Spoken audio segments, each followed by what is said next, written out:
we have weekly conversations with small business owners, community leaders, and city residents about living, working, and engaging in the city we love.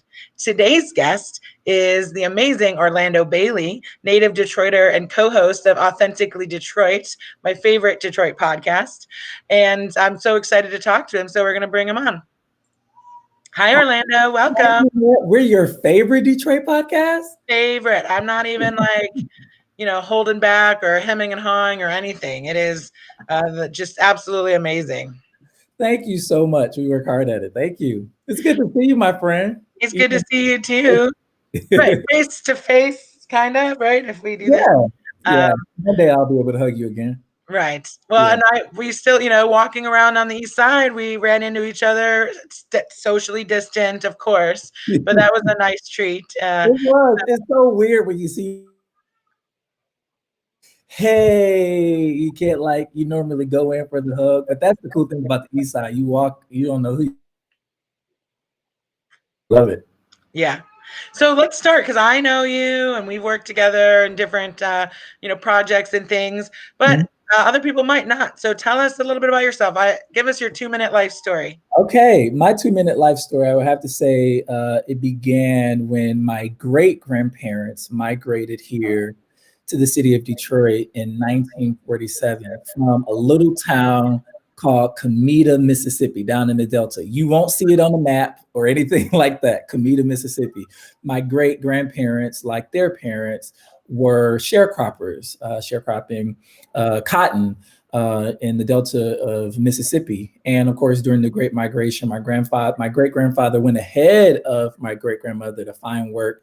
And once he found work and got settled, they moved here, the whole family, to the city of Detroit in 1947 and settled in the Jefferson Chalmers neighborhood.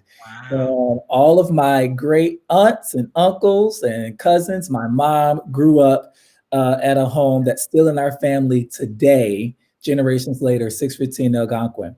And planting roots, I would say that's where our Detroit story originated, in Jefferson Chalmers. And so my family went to Stark and Remus Robinson. I had the same kindergarten teacher as my mother.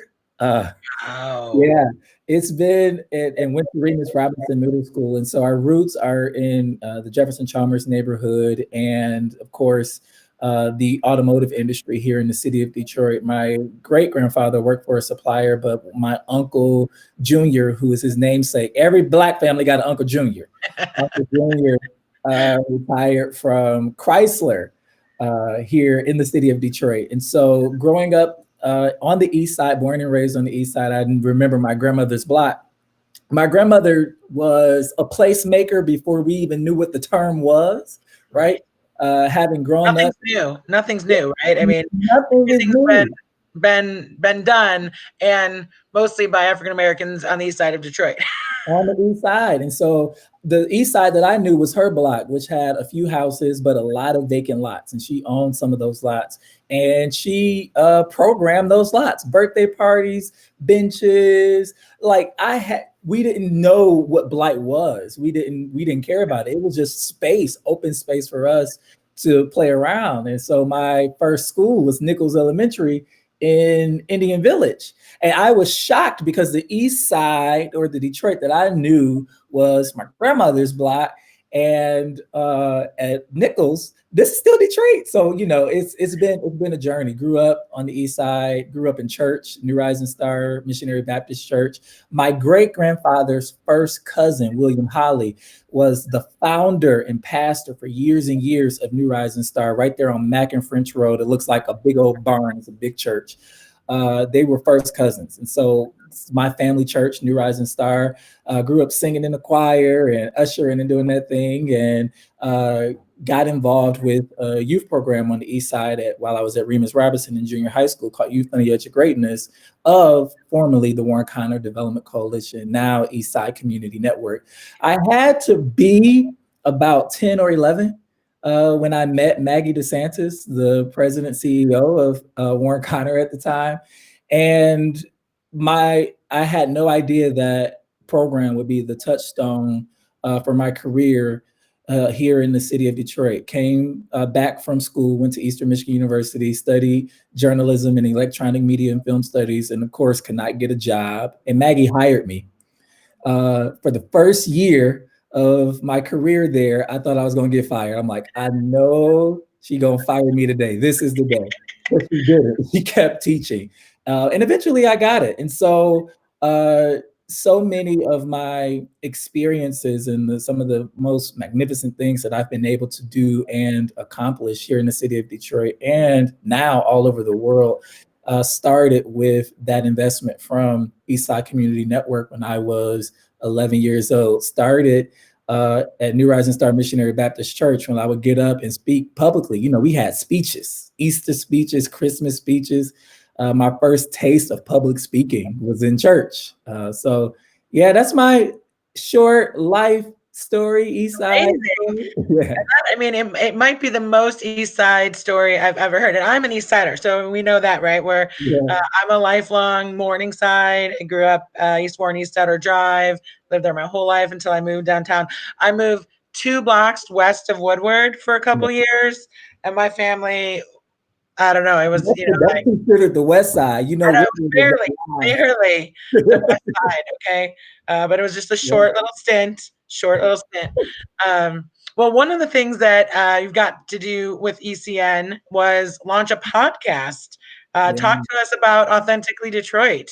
Yeah, so can I set it up just a little bit? Eastside Absolutely. Community Network went through an executive leadership change in 2016 when the founding CEO, Maggie DeSantis, a personal mentor of mine, went on to do other things. And in came a former ECN employee turned executive director, president, CEO, writer, all things, Awesomeness. Yeah. just awesome at all things. Donna Givens came in Mhm. 2016 and got an opportunity to learn and work with her for the 4 or 5 years that I remained there. And in 2019, Donna and I were having a conversation.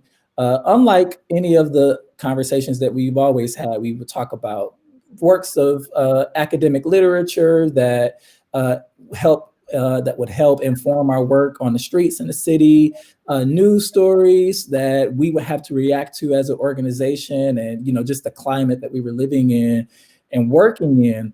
And we would have like these really long and dynamic conversations. And she respected the fact that my youth, or my youth and my young Detroit experience is just as valid as her Detroit experience. And she is a little bit older than I am. That's all I'm gonna say. I'm not gonna say how old she is.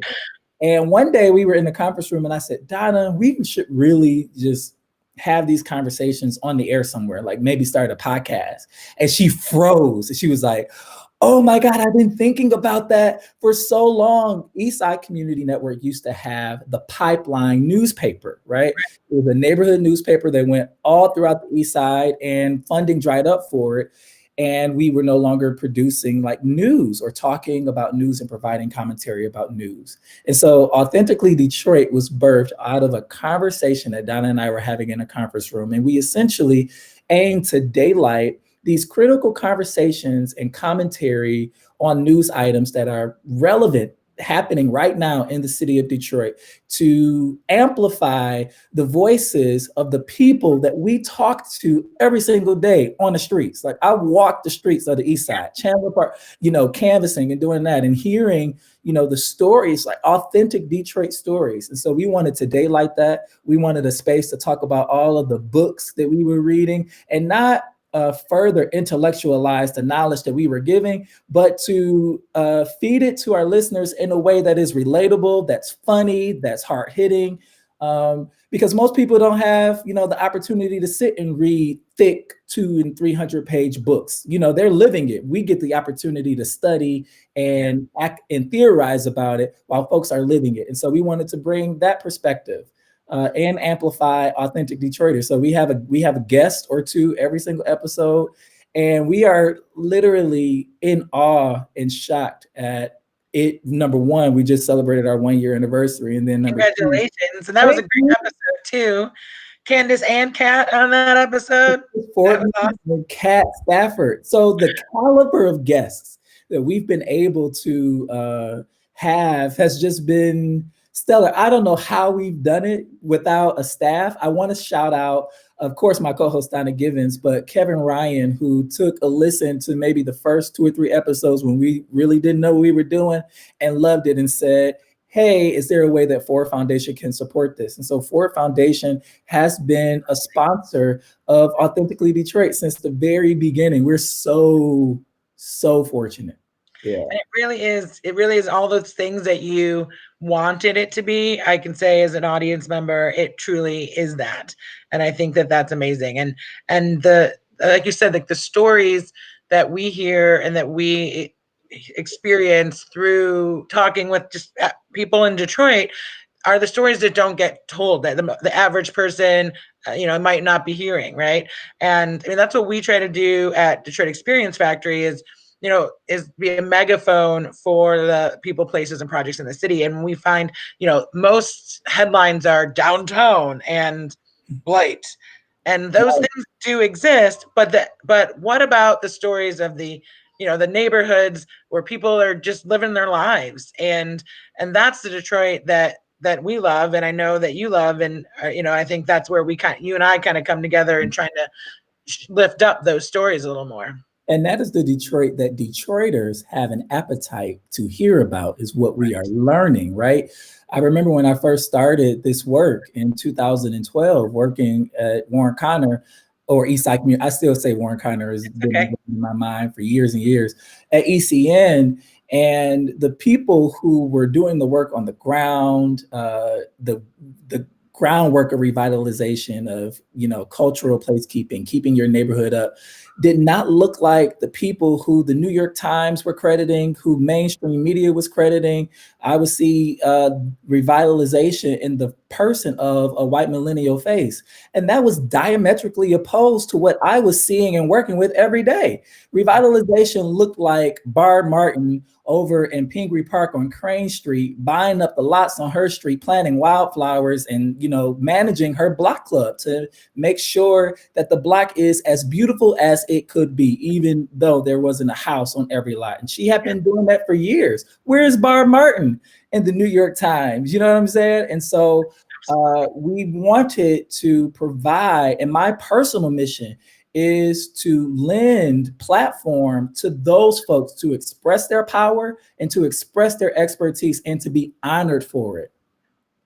It's so important, and it's so amazing too that I think that those stories where people didn't have a ton of resources, didn't have some grand plan, they Uh-oh, did I lose you, Jeanette? Oh no, did I lose you, Jeanette? Jeanette, are you still with me? Jeanette Pierce. Oh man. Let's see what's going on with Jeanette. Let's see what happened. Let's see what happened, guys. See if we can get this back up and running with Jeanette. I think Jeanette, even before we got started, was having some internet issues, guys. And so we're going to see. I think we lost you. I lost you for a second. I did lose you. Okay. All Okay. right, So I was just talking about, you were talking about the amazing individuals, and I was talking about, we've been doing these virtual tours of, trying something new during COVID time, and it's been really great. And we just did a little short East Side tour the other day, and was able to go on Manistee, right, and see, show people and about the stuff. What I mean, Community Treehouse Center, a Bloom, Tammy yeah. Black Treehouse Center. Shout out to Feed 'em Freedom Garden. Manistee is popping. I know, and it's so amazing.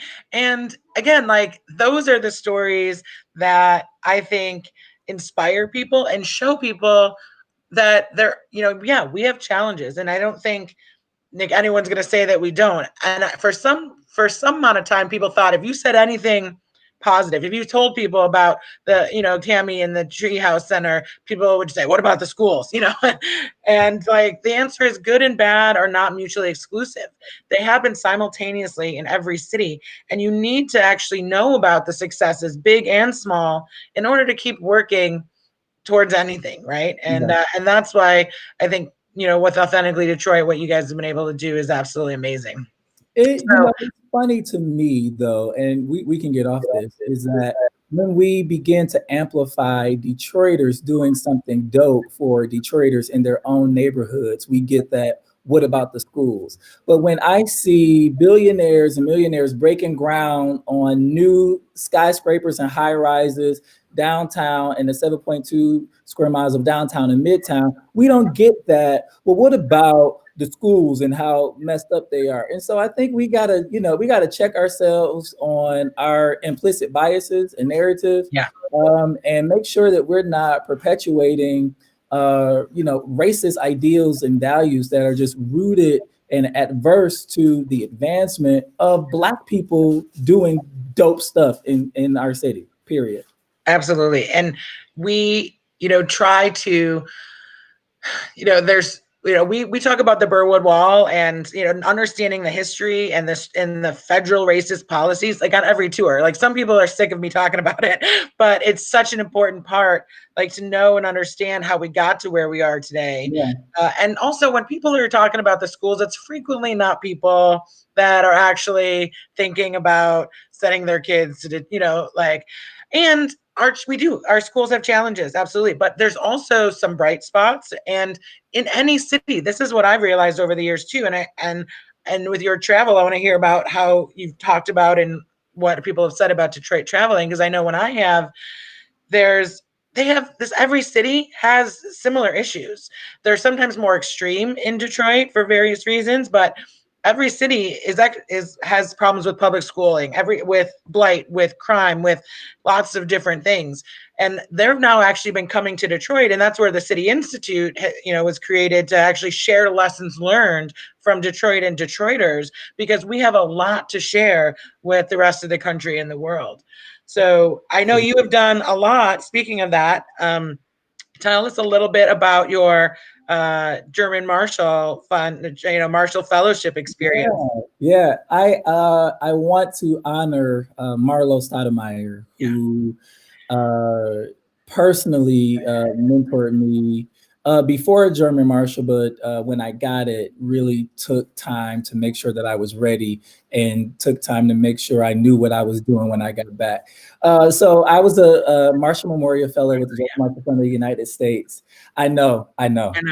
It was that was we don't, yeah. I mean, we should do a whole but I Yeah. mean, he really, I don't think anyone's touched more people in Detroit than that guy. And I was lucky to have lunch with him just in January.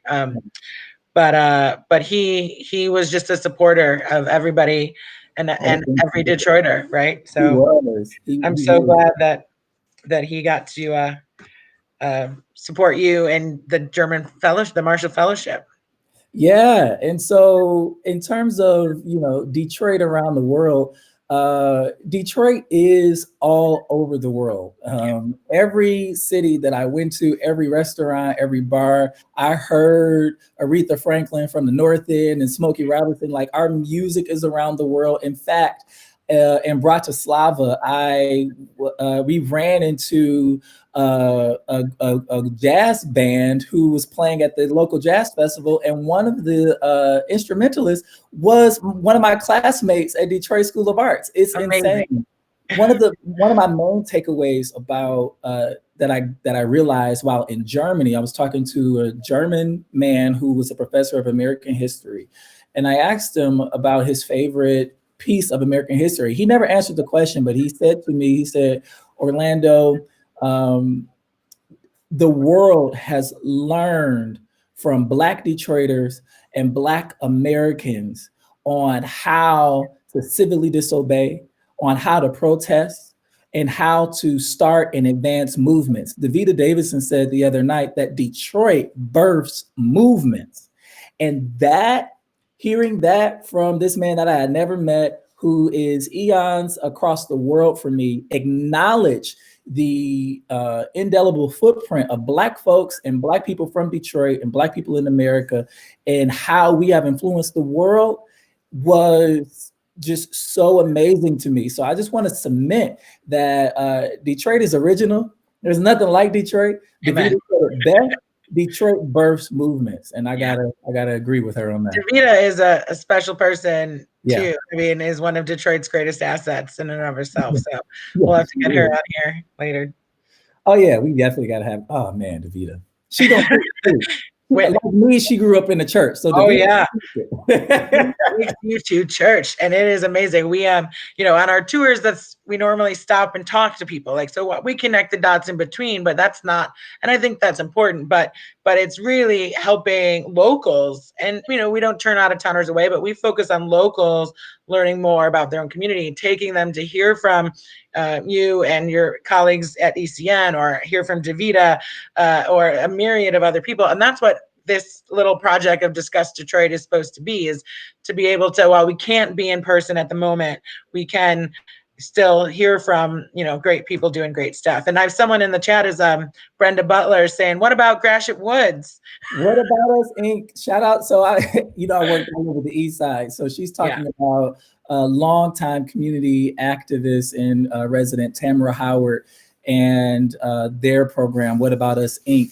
That was birthed out of the Belvedere Youth Block Club, Community Youth Block Club. Let me get it right, Tam. Community Youth Block Club over near Pingree Park, and Brenda Butler is her partner in the What About Us Inc. stuff. So yeah, I see your shout out. We shout you out, Gratiot. And I'll have to check that out, because that's one thing I love. Like I like to think I know a couple things about this city, right?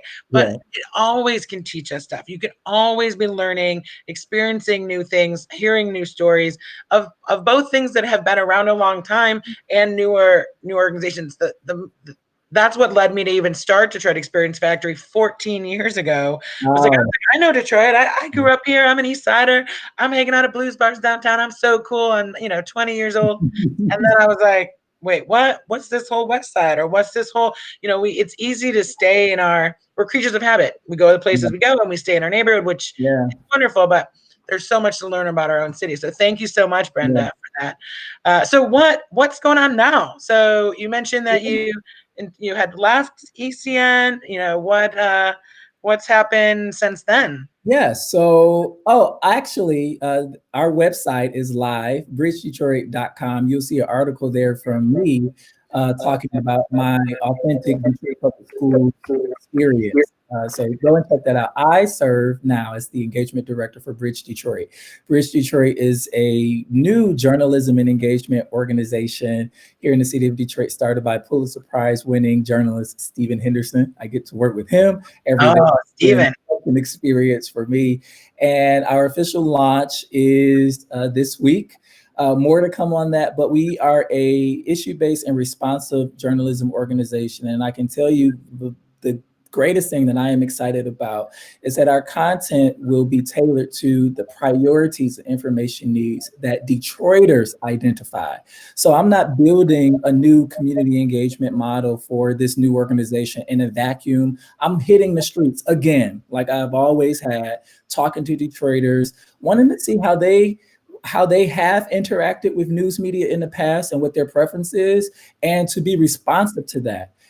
So shout out to Stephen Henderson, shout out to Outlier Media, who's been at the table since the very beginning of this endeavor. And we will officially launch tomorrow with a press conference. So I'm excited. We got a little sneak peek here on Discuss Detroit. Yeah. Stupid. Well, that's really exciting. And so, I mean, Bridge Detroit, that is that related to Bridge Michigan? And talk a little bit about that. Yeah, so Bridge Detroit is an initiative of the Center for Michigan, which also produces Bridge Magazine. The reporting will be, intertwined in some stories and not. Bridge Detroit will be hyper local to the city of Detroit. It's for Detroiters, by Detroiters. Our newsroom is people of color, all from the city of Detroit, which I think is so dope. Oh man, it's so dope. And we have sadly missing from some other, it's really filling a niche that I'm excited. Like Bridge, Michigan, has been doing amazing work on the coronavirus, and I mean, it's Thank just you. always kind of where you can definitely go there to get the real scoop, and to have a localized Detroit version, and with Steven and you, I mean, I'm Yeah. excited. I'm very I excited. am excited. Congratulations. It's a dream come true. I told you that my studying Journalism, journalism, right? and 8 years later, it has come full circle, and it's the perfect convergence because I developed this skill and knowledge base for neighborhoods in the city of Detroit and community engagement and development. So to be over engagement in a media organization, it is just perfect. I am so excited to get started. Dreams come true in Detroit. I mean, it's cheesy and all, but it's true, right? Yeah, you know what I said? I said this. I said that I did not need to leave the east side of Detroit to be successful, but I needed the east side of Detroit to be a success. All of my work has taken place on the east side of Detroit. So had it not been for the amazing work and the amazing residents on the east side of Detroit, you wouldn't want to be talking to me now. And so I never needed to leave. So dreams come true here in the city. We want you to subscribe to Bridge Detroit. Go to bridgedetroit.com and get our stories in your email inbox. That's just so awesome. We have somebody, Chris is actually like, I love, so awesome to hear you're working with Steven, avid Detroit Today listener, and really admire both your work. Looking forward to checking out Bridge Detroit. I think a lot of people are going to be like that as well. And so you started to kind of mention some things that you want people to know about the East Side. So like, is there anything like if someone's like, and then it's so hard, you can't sum up the East Side, right? That's what people will sometimes say, oh, tell me about the East Side. Well, it's so complex and diverse. But if there's something that like, is there a myth you want to bust? Is there something that you want people to know about the East Side if they were to know one or two things? Yes, I want you to know that if you're not an East Sider, that you can venture onto the East Side and be Absolutely. welcomed like family. I think the thread, the common thread all throughout the city, but I know for certain on the East Side is that we are so familial. It's a small big city. It's a small big side of town. We're so familiar. We'll welcome you. We love our people. We love Detroit. And the housing stock and the diversity of housing stock on the east side of Detroit is unparalleled. We have riverfront neighborhoods, and the neighborhood that you grew up in and that I grew up in. I grew up on 3 Mile Drive in Morningside. Yeah. Just diversity of people, diversity in neighborhoods, amazing organizations doing great work.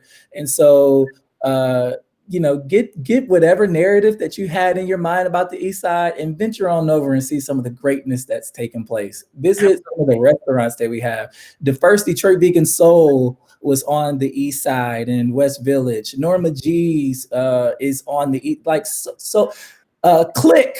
Everybody go to Well, God. my Come on. new favorite is, and it's still open right now because is Detroit Pepper Co.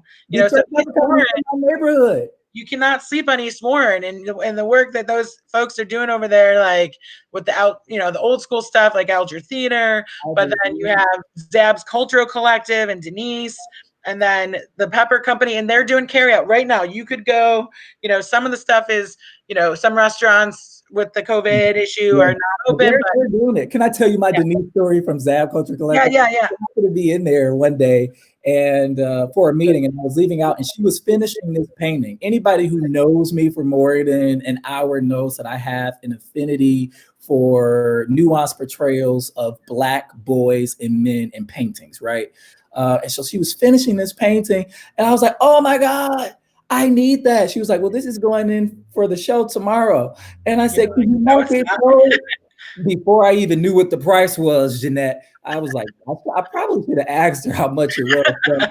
But, just a magnificent talent and magnificent space on East Warren. Shout out to all of the folks, Joe Ration and Darnell Yeah. Adams, and everybody doing great stuff on East Warren. Yeah, my Denise story is just I mean, her story, I mean, and this is the thing, like I was like, oh, did you use Match Detroit or Hatch or Match, Motor City Match? Or she's like, they didn't get to use any entrepreneurial resources. Like they did that. They bought that building like 2 decades ago. I mean, and we stopped there last fall with the Challenge Detroit learning journey that we were doing for the new Challenge Detroit folks. We came and talked to you guys at ECN. We did an Eastside day, and they had just opened, and she was like, well, I don't know what I'm gonna really say, and I was like, you just say what your story, and it was amazing, and then I was tooling around with Eric Thomas and Stephen McGee. Oh, God. They're like, we want to know more about the East Side, so we jumped in a car and we were just tooling around, and I was like, let's stop and just see if Denise is there, and we talked to Marlon and Denise, and Mhm. and it's just and they were like, I didn't know. And then I will say too, the public spaces. I mean, everyone's talked downtown public spaces, they're beautiful, Chandler it's true, Park but is East unparalleled. Side, The Chandler East Park, Baldock, Baldock Baldock Park in my Chandler neighborhood. Yeah. Park. I Yeah. mean, It's our public spaces. They're unparalleled. We have a premier park on the east side here in the city of Detroit, Chandler Park. It is home to Detroit's only water park. Brand new recreational, educational, and conservational amenities. It's beautiful. Check it out. People get married out there now and everything. I love it. you know what? I'm going to do another East Side tour coming up soon. We did one on Friday, but I might swing back because there was so much to cover. I got a little overwhelmed because I only did an hour, virtual Yeah. tour. We're using Google Maps, but there's just so much to cover. So Yeah. we'll have to do that again soon. Yeah. So as we wrap up, because I always promised that these would be kind of short conversations, though I'm sure you and I could talk forever and a day. But I want, how can people support you, your organizations, the causes that this is the time. What's the call to action for people that you? Oh no, did I lose you again? Ah.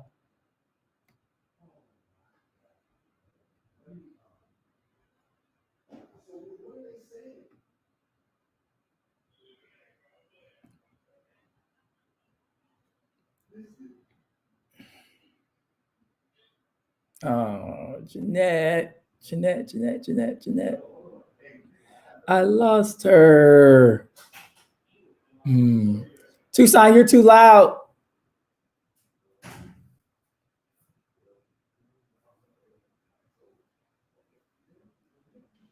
All right, we had a little bit of a blip, but No. Okay. okay. And so if you didn't hear that part, give us the call to action. What do you want people to be doing? How to support you, your organizations? The East Side. So I'm also host of Urban Council of Detroit. We're Yes. hosting a lot of online dialogues. We have a dialogue coming up in June with Chase Cantrell and Lauren Hood talking about the questions that we should be asking ourselves during this time. I would love for you to join in the conversation. I believe conversation is always the launching pad for deeper connections and change. I have experienced that. We want you to support the Authentically Detroit podcast so you can listen to our episodes at ecn-detroit/podcast. You can also give to support the podcast. There's a donate button right on that page. And most importantly, I want you to subscribe to Bridge Detroit, your new journalism and engagement organization here in the city of Detroit for Detroiters by Detroiters. Project executive Stephen Henderson, Pulitzer Prize winning journalist. Go to bridgedetroit.com and click the subscribe button. There you go. I just put up the website right there for that one. But lots of ways to do it, and I just amazed at just the amount of amazing projects that you're involved with. Like Authentically Detroit, Urban Consulate, Bridge Detroit. I mean, obviously you're not leaving ECN in the dust or anything either. I mean, you're going to be around there all the time, I'm sure. So I just found out that the board unanimously voted me on to be a board member, and I didn't know who. I said, huh? I had no idea. So I'm still involved with ECN. I'm not going anywhere. That's hilarious. Well, congratulations on your new board role. And thank you so much for joining us today, Orlando. And congrats on your new position and just on living the dream. And thank you sincerely for all the work that you do for Detroit and for Detroiters. And I look forward to seeing you in person sometime soon. But certainly lots of virtual opportunities that we'll be able to chat moving forward too. Thank you for having me, Jeanette. We love you. We love you so much. Thank you for all Thank you. Thank you. Thank you. All right, we'll talk soon. Have a Talk to great you. day, everybody. Bye. Bye bye.